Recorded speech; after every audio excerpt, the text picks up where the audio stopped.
Assalamualaikum warahmatullahi wabarakatuh. Bismillahirrahmanirrahim. Alhamdulillahi rabbil alamin. Assalatu wassalamu ala asyrafil anbiya'i wal mursalin Sayyidina wa maulana Muhammad wa ala alihi wa ashabihi ajma'in. Subhanallah walhamdulillah wa la ilaha illallah wallahu akbar. Adada kulli harbin kutiba yunsabul abadan abid wa dahrad dahirin. Subhanaka la ilma lana illa ma 'allamtana innaka antal alimul hakim. Wa tub 'alaina innaka antat tawwabur rahim. Rabbi shrah li sadri wa yassir li amri wa hlul 'uqdatam min lisani yafqahu qawli wasaddid lisani wa wahdi qalbi bihaqqi sayyidina Muhammadin sallallahu alaihi wasallam. Allahumma iftah 'alaina futuhal 'arifin wa nawwir basairana bi anwari 'irfani wal yaqin waj'al a'malana khalisatan liwajhikal karim wa la hawla wa la quwwata illa billahil 'aliyyil 'azim. Qala Syekhul Muallif rahimahullahu ta'ala wa adaban naf'a bi ulumihi fid darain amin. Hadirin wal hadirat yang dirahmati Allah Subhanahu wa taala, marilah kita senantiasa bersyukur kepada Allah Subhanahu wa taala atas segala limpahan taufik, hidayah dan inayahnya kepada kita semua, sehingga sampai detik ini, sampai waktu ini kita masih diberikan kesehatan, keafiatan, dan tentunya kita masih diberikan umur untuk bisa masih menikmati kehidupan di dunia ini. Dan mudah-mudahan kehidupan kita selalu dalam keberkahan dan keridhaan Allah Subhanahu wa taala. Amin ya rabbal alamin. Salawat serta salam selalu tercurah ke haribaan junjungan kita Nabi besar Muhammad sallallahu alaihi wasallam, berikut keluarga, sahabat dan pengikut beliau ila yaumil qiyamah. Pada kesempatan kali ini kita akan meneruskan kajian tafsir Al-Qur'an surah Al-Baqarah pada ayat 125 insyaallah. Allah Subhanahu wa taala berfirman, A'udzu billahi minasy syaithanir rajim. Bismillahirrahmanirrahim. Wa idz ja'alnal baita mathabatan lin-nasi wa amna wattakhidhu min maqami Ibrahim musalla wa ahidna ila Ibrahim wa Ismail an tahhira baitiya lit-ta'ifina wal-'akifina war-ruka'is sujud. Shadaqallahul azim.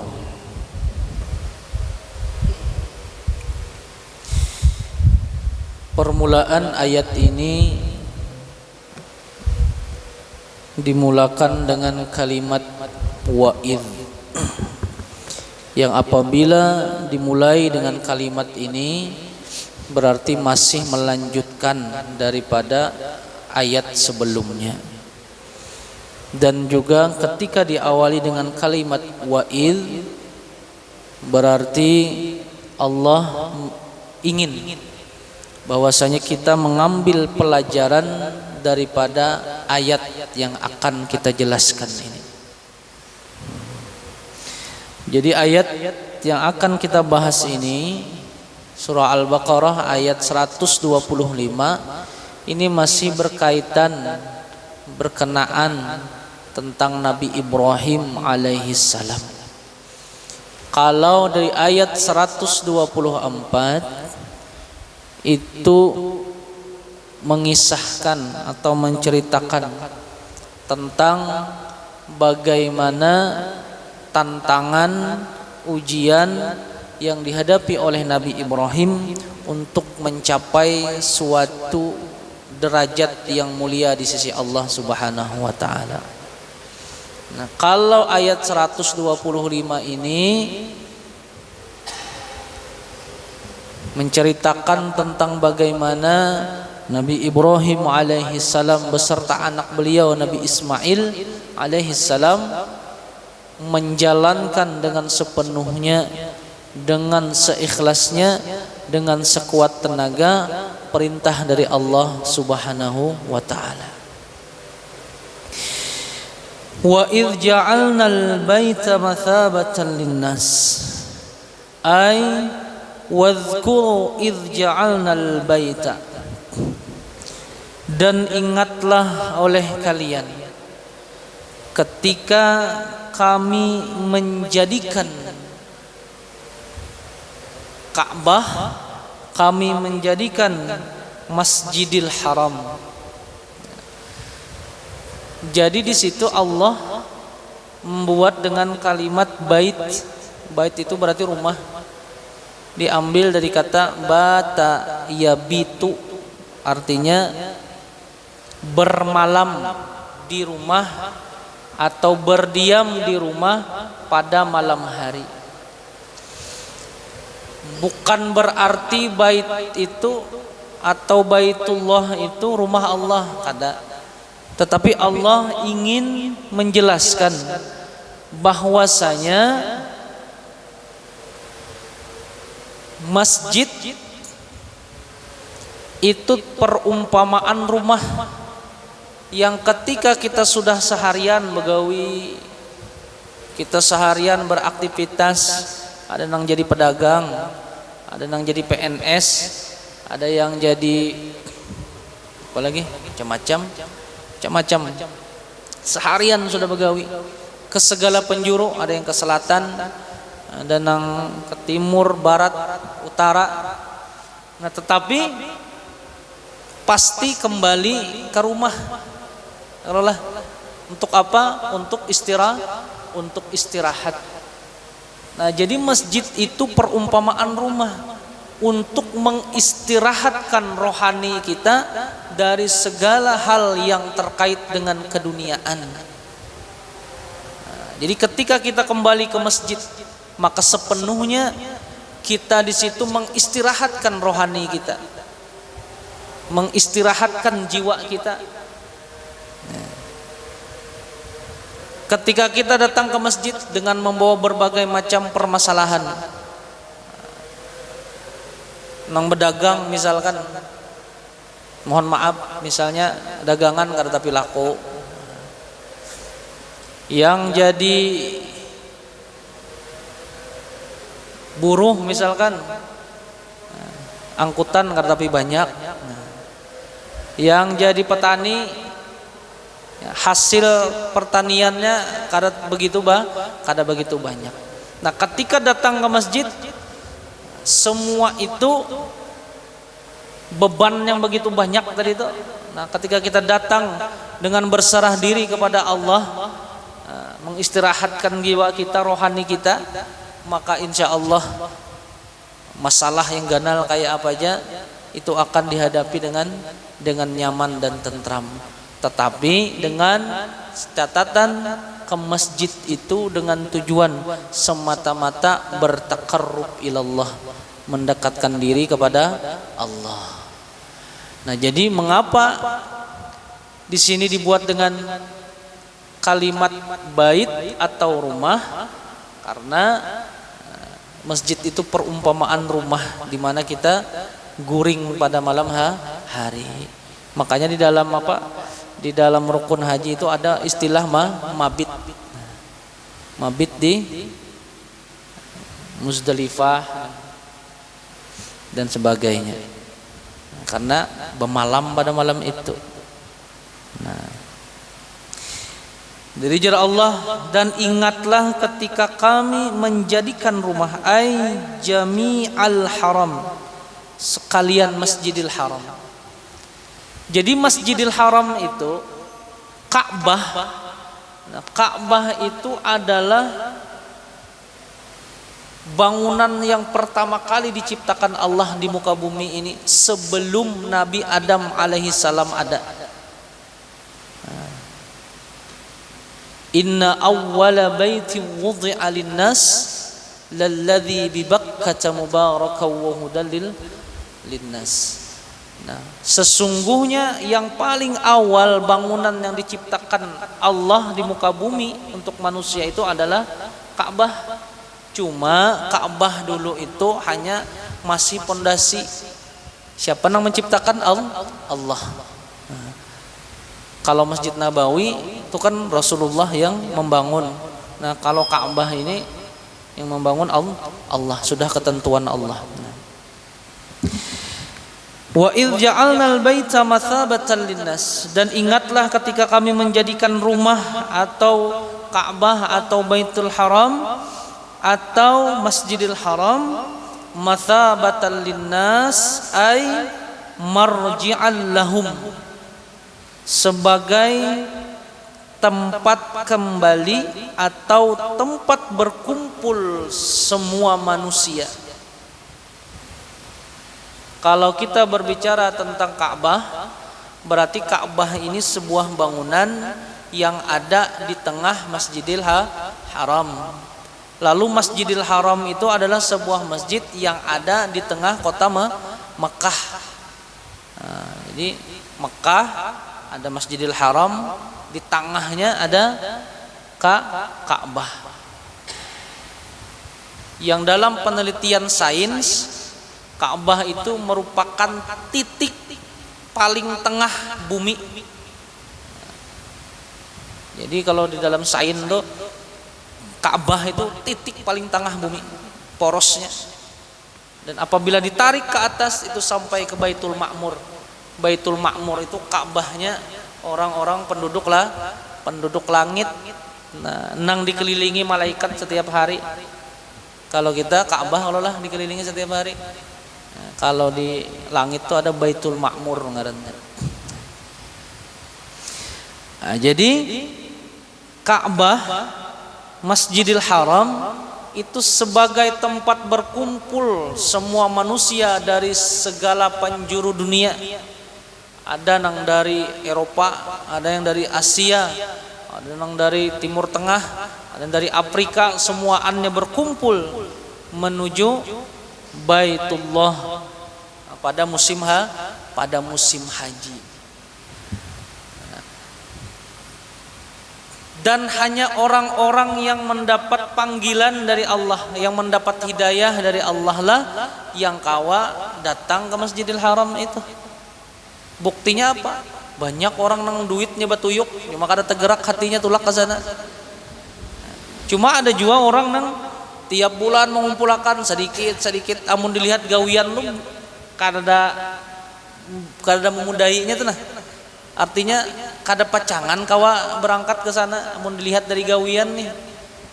Cuma ngarannya ketekunan sidin hari-hari mengumpulkan saban bulan saban minggu, akhirnya kawa menyetor haji, menyetor umrah dan segala macam. Ada sebagian orang yang banyak berisi duit nih, cuma karena lalu tergerak hatinya.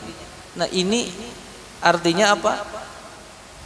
Orang yang kawa menjejakkan kakinya di sana itu adalah orang yang memang mendapat undangan dari Allah Subhanahu wa taala. Nah, artinya keimanannya ada di sana.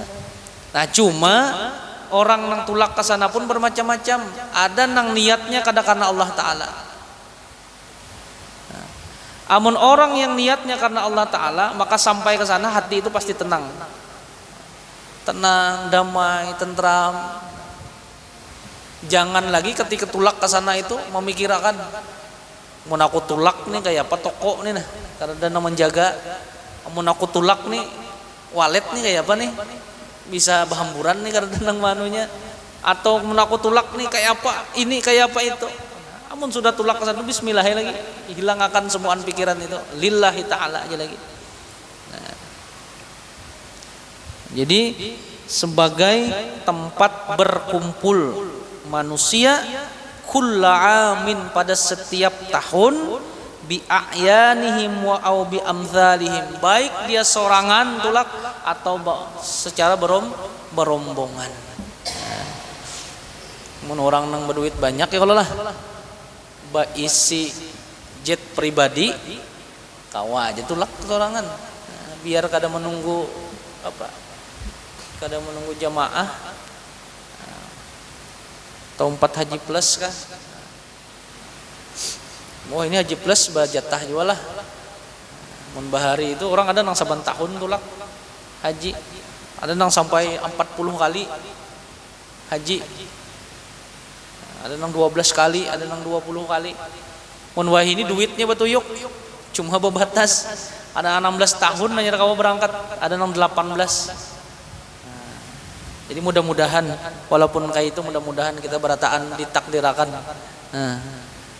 kawa melaksanakan ibadah haji atau umrah. Amin ya rabbal alamin.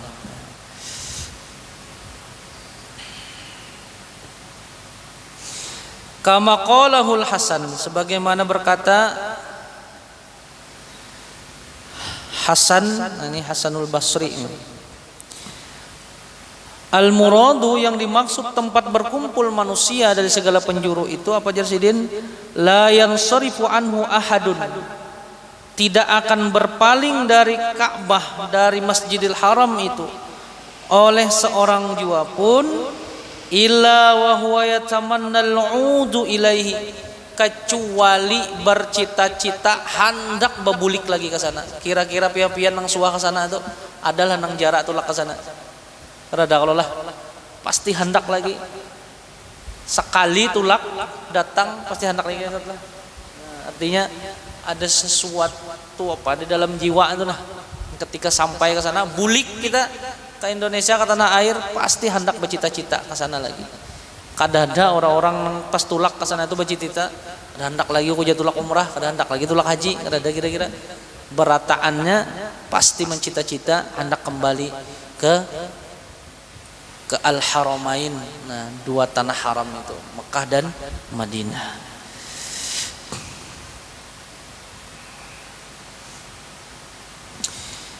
Ada juga ulama yang lain mengatakan ja'alnal ka'bata, ujar Allah kami menjadikan Ka'bah itu maudhi'us thawabin, sebagai tempat berkumpul yuthabuna bihajjihi wa'timarihi, yang mana manusia berkumpul dengan sebab melaksanakan haji dan umroh. Ini umrah sudah dibuka lah, sudah lah sebagian lah. Amun negara lain kira ada nang tulakan sudah. Nah, Indonesia ada sebahagian kira nang kawa tulak ke sana. Nah, jadi tadi Ka'bah Masjidil Haram itu diciptakan Allah sebagai tempat berkumpul manusia, wa amna, dan sebagai tempat yang apabila orang berdiam di sekitaran Masjidil Haram maka akan merasa aman jiwanya, aman raganya, aman semuanya.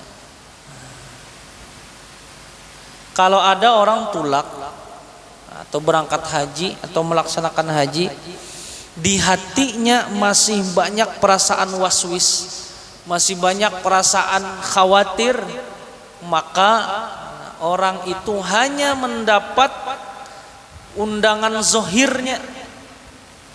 Artinya apa? Awak sehat, ongkos ada, tetapi batinnya kada terikat dengan Masjidil Haram. Nah, wa man farada fihinnal hajja fala rafatha wala fusuqa wala jidala fil hajj. Dan ketika orang itu melaksanakan ibadah haji, jangan ada kata-kata yang jelek, jangan ada kata-kata yang kotor. Makanya kita kalau mendengar kisah orang yang datang haji nih atau orang datang umrah, di sana itu kada kawat ucap, maka bisa jadi kenyataan. Begeritik di dalam hati aja gitu.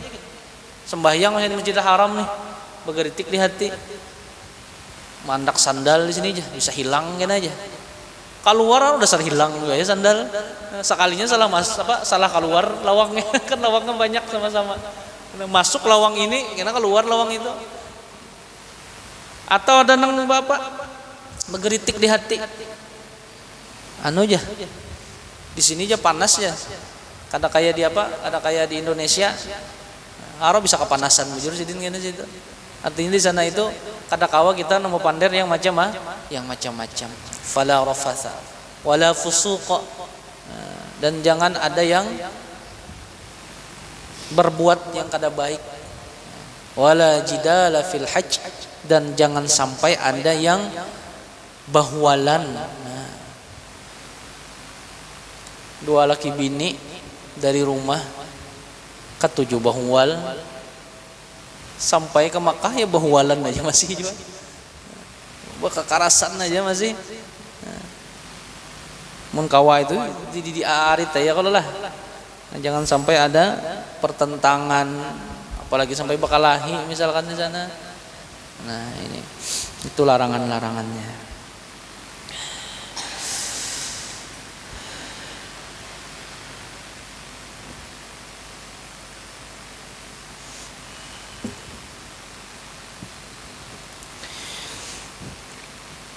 Ai maudiun aminun. Maksudnya Masjidil Haram itu adalah tempat yang aman, tempat yang nyaman, lima yaskunuhu, bagi orang yang berada di sekitar Masjidil Haram. Yalja'a ilaihi minal a'da'i wal khasbi wal maskhi. Yang ketika kita berada di Masjidil Haram itu kita terlindungi, merasa teraman, merasa aman, merasa terlindungi dari musuh-musuh, dari kegelapan, dari kejahatan. Yang maksud aman di sini, ujar para ulama tafsir, aman itu adalah ketika kita mendapat jaminan keselamatan. Misalnya di komplek kita setiap malam kemalingan, maka betitir rumah yang dimasukinya, rumah paujungan dulu malam semalamnya, malam semalamnya pulang rumah nang dihiga kita. Lalu malam ini misalnya itu kan liritannya itu secara anunya rumah kita lagi malam itu. Amun kita kadang mendapat jaminan keamanan, maka akan merasa takut, merasa gentar. Nah, tapi kalau kita sudah merasa aman, artinya ada jaminan keamanan. Wah, dijaga polisi ya, dijaga aparat nih, sekalilingan, petugas keamanan menjaga, maka kita tidak akan lagi merasa takut. Nah, itu yang ngarannya aman. Jadi ngarannya aman itu adalah ketika kita ada jaminan keselamatan. Nah, ini yang dijanjikan Allah Subhanahu wa taala. Bagi orang yang masuk ke Masjidil Haram, maka akan merasakan keamanan di dalam dirinya, merasakan ketentraman di dalam dirinya.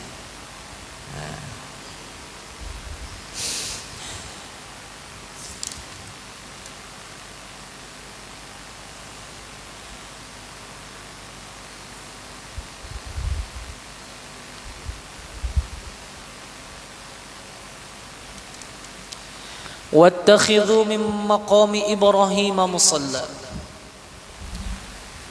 dan jadikanlah dari makam Ibrahim itu musalla sebagai tempat sholat kalian. Jadi kita jangan menyalahpahami makam Ibrahim.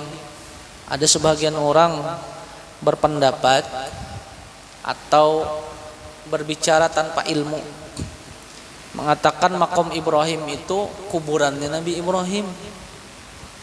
Nah, padahal makam Ibrahim itu tempat berdirinya Nabi Ibrahim.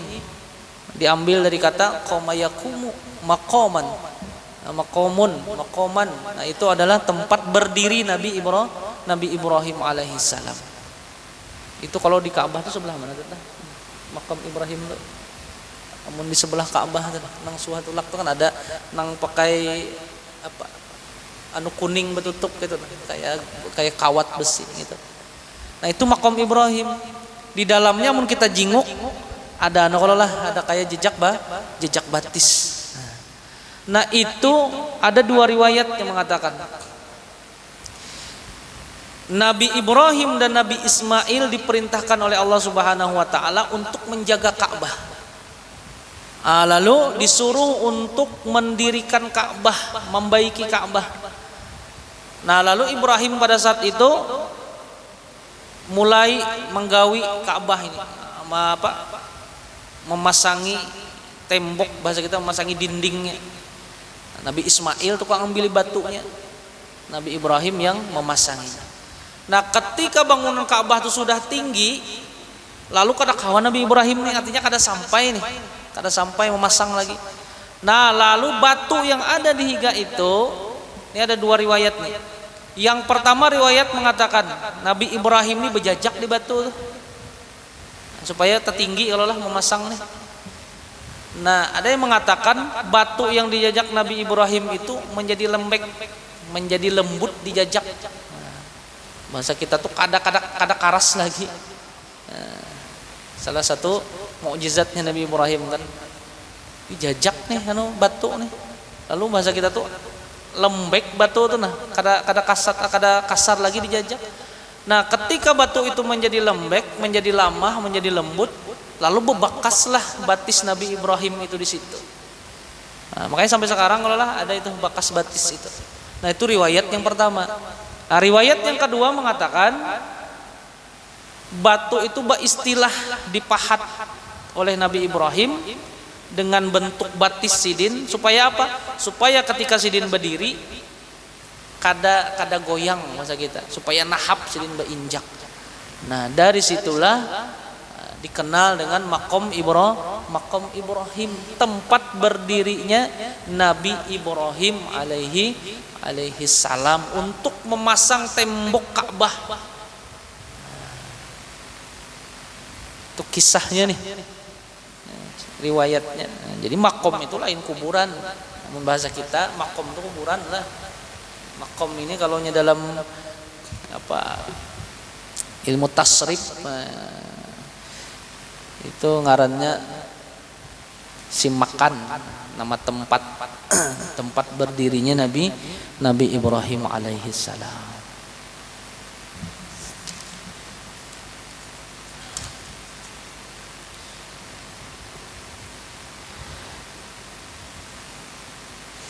Wattakhidhu min maqami Ibrahim musalla. Nah, jadi terkait masjid lagi lah. Jadi kan masjid ini sebagai tempat yang mententamkan hati, terutama Masjidil Haram. 1 rakaat kita sholat di Masjidil Haram itu sama 100.000 rakaat kita sholat di masjid lain, serakaat aja. Terkait masjid ini secara umum adalah tempat menenangkan jiwa, dan masjid bukan hanya sekedar dibacakan zikir, baca Quran, sholat saja. Pada zaman Rasulullah masjid ini sebagai tempat berpolitik, tempat mengatur strategi, tempat mendidik umat. Bahkan Rasulullah menjadikan masjid sebagai pusat pemerintahan, mengatur sosial masyarakat, ekonomi masyarakat dipikirkan juga di masjid. Nah, ketika kita ingin menjadikan membulikakan fungsi masjid kayak zaman Rasulullah, maka amun kawa masjid ini kita ulah sebagai tempat yang menyenangkan. Ini kayak kekanakan hendak datang ke masjid, hendak menjajak masjid, jadi celengi sidin sudah. Celeng, ngapain kamu? Mamai ada yang sampai ditawak, ada sampai dihambat. Akhirnya inya apa? Menganggap masjid itu wadah yang menakutkan. Melihat masjid kan kayak melihat bangunan apa inya. Jadi kita jangan heran kalau kanakan wah ininya ketujuh nongkrong di kafe, ketujuh nongkrong di jembatan, kan di situ rame. Anda kayak nongkrong di masjid, cuma karena kawal luasa. Membayar masuk masjid jadi celengi, ya kalau lah. Jadi biarkan aja nya bebukahan, buka kuciakan. Cuma masih dalam tahap kita nih sambil memadahi bagaimana kita lihati, jangan sampai nang bebukahan itu atau naik ke tiang ini batajun, jangan juga nang itu mencelakakan diri. Artinya tetap dalam pantauan nang tuha-tuhanya, cuma jangan disariki. Makanya ada sebuah pesan ulama Jersidin, sekarang maksiat itu kan beraneka ragam, dengan aneka ragam bermacam-macam kesenangan yang ditawarkannya. Banyak generasi-generasi kita nangkat 7 sudah yang mulai begimitan meninggalkan masjid. Kenapa? Karena yang di luar masjid itu lebih menyenangkan daripada di masjid. Nah, jadi sudah saatnya ini kita menjadikan masjid ini juga sebagai tempat yang menyenangkan. Siapa tahu karena ada nang berinisiatif maulah wadah nongkrong di situ kan, di luar ada meja, ada kursinya. Tiap habis maghrib ada nang membawa gorengan kan, habis isya kopinya pulang ditukarakan Pak lawan rokok-rokoknya misalnya Jepang ini lah. Jadi artinya berkumpulan pun nggih.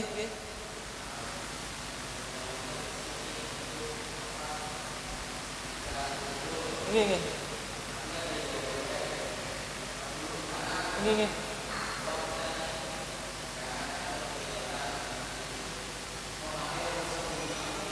Nah, ya nggih. Nggih. Iya, nggih. Paham. Nggih. Nah, maksud berkumpul di sini kayak masjid sebagai tempat politik, masjid sebagai ekonomi masyarakat. Itu maksudnya adalah politik itu politik yang supaya politik itu membawa Islam ke tahap yang lebih maju. Segala ekonomi kayak apa supaya ekonomi masyarakat muslim di sekitaran masjid ini bagus. Nah, dan ketika berkumpul di masjid itu usahakan yang dipandai itu masalah akhirat. Nah, jangan sampai ada terkait masalah dunia. Nah, itu syaratnya. Nah, kalau masalah dunia dipandarkan di masjid itu memang ulama berpendapat semuaan memang kada diperkenankan. Nah, jadi maksud tempat berkumpul itu adalah tempat berkumpul kayak apa supaya agama Islam ini lebih maju misalkan. Nah, itu. Jadi bagus itu takun mantap ini. Nah, supaya kada salah paham ya kalau bang kena kumpulan di masjid ya kalau mau urak dom ya kalau kapitan begantungan itu lain kisah lagi gitu. Jadi supaya kayak apa memandirakan ya akhirat aja lah. Nah, maksud akhirat itu kayak apa supaya misalnya politik nih dalam tanda kutip politiknya politik yang memajukan ekonomi memajukan umat Islam gitu. Nah, bukan politik yang saling menjatuhkan. Mohon maaf misalkan ada yang berpolitik di sini misalnya politik amun parak misalkan pemilihan misalnya lah banyak yang berparakan ke masjid, cuma yang dipanderakan bagaimana supaya mengedepankan dirinya aja gitu. Nah orang lain nih peribahasanya bahasa kasarnya itu harus saja pilih aku aja. Nah kayak itu. Jadi boleh berpolitik tapi asal dengan kaitannya dengan Islam. Nah itu. Nah, jadi kembali lagi tadi, jadi kalau bisa di masjid ini mau ada kekanakan yang bermainan segala apa jangan disariki. Ya, ditagur aja tuh bagai metan supaya masjid ini menjadi tempat di mana inya ganal. Jadi artinya ketikanya sudah ganal, ketikanya sudah kebiasaan di masjid ini pasti akan selalu memikirkan masjid. Wattakhidhu min maqami Ibrahim musalla, dan jadikanlah makom Ibrahim itu sebagai tempat sholat. Artinya kita disuruh menghadap ke Ka'bah.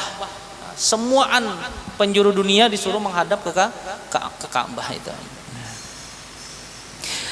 Wa ahidna ila Ibrahim wa Ismaila, dan kami perintahkan kepada Ibrahim dan Ismail alaihi wassalam antahhira baitiya, untuk mensucikan rumahku, ujar Allah.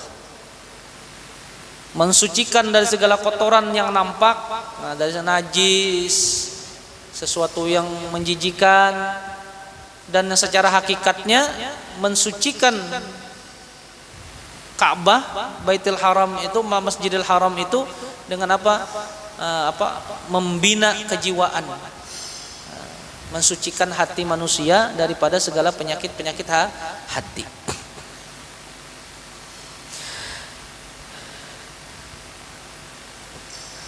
Lit-taifina, untuk orang-orang yang tawaf, wal akifina, untuk orang-orang yang beriktikaf di situ, warruka'is sujud, dan untuk orang-orang yang salat. Kenapa dibuat dengan ruka'is sujud? Karena dibuat dengan salat saja. Karena Allah ingin menunjukkan bahwa ibadah yang dari dahulu itu adalah ruku dan sujud. Bahkan Maryam, mamanya Nabi Isa alaihissalam, itu kan di dalam Al-Qur'an, di dalam ayat yang lain dijelaskan, ya Maryamu qunuti wasjudi ya Maryamu qunuti li rabbiki wasjudi warqa'i ma'ar raki'in. Wahai Maryam, beribadahlah kepada Tuhanmu dengan sungguh-sungguh, sujudlah dan rukulah engkau berserta orang-orang yang ruku. Jadi ruku dengan sujud itu memang sudah cara ibadahnya kita dari dahulu, lalu disempurnakan ketika zaman Rasulullah. Ada duduk antara dua sujud, ada tasyahud dan sebagainya. Kada kayak orang Yahudi yang mengaku mereka ini keturunan Nabi Ibrahim, keturunan Nabi Yakub, tapi cara ibadahnya kada kayak itu. Kan orang-orang Yahudi itu kayak apa ibadahnya? Berdiri menghadap tembok ratapan, memingkut kitabnya itu yang dianggap mereka Taurat tuh, sambil berangkut-angkut kayak itu. Kan ada ruku, ada sujud.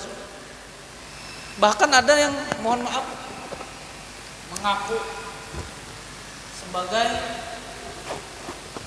pengikutnya Nabi Isa alaihissalam, tapi sembahyangnya mohon maaf ada ruku, ada sujud. Jadi kita bertanya, dari mana asal cara seperti itu? Jadi sejarah ini kita harus sampaikan, kebenaran kita sampaikan. Nah, jadi cara yang sebenarnya yang memang ada dari dahulu itu ya ruku dan sujud. Kan ada berdiri, yang berdiri wara ada, atau berduduk wara ada. Jadi Allah ingin menunjukkan bahwasanya cara ibadah yang memang dari dahulu sudah disuruh Allah itu ada ruku, ada sujud, lalu disempurnakan oleh Nabi Muhammad. Ada sujud, ada duduk, ada tasyahud awal, tasyahud akhir, dan sebagainya yang disebut dengan salat. Nah, jadi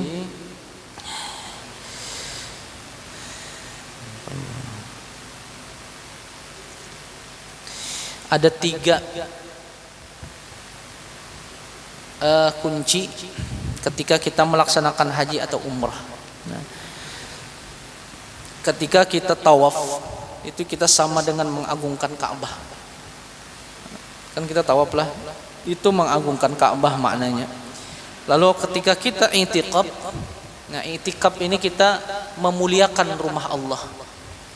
Nah, makanya ketika kita duduk di masjid manapun itu, usahakan berniat i'tikaf di dalamnya. Jangan sampai kada berniat. Namun kita kada berniat i'tikaf, duduk wara, maka dihitung duduk wara, kada pahala. Nah, cuma kalau kita berniat i'tikaf, duduk kita, bahkan taguringnya kita pun dianggap pahala oleh Allah Subhanahu wa taala.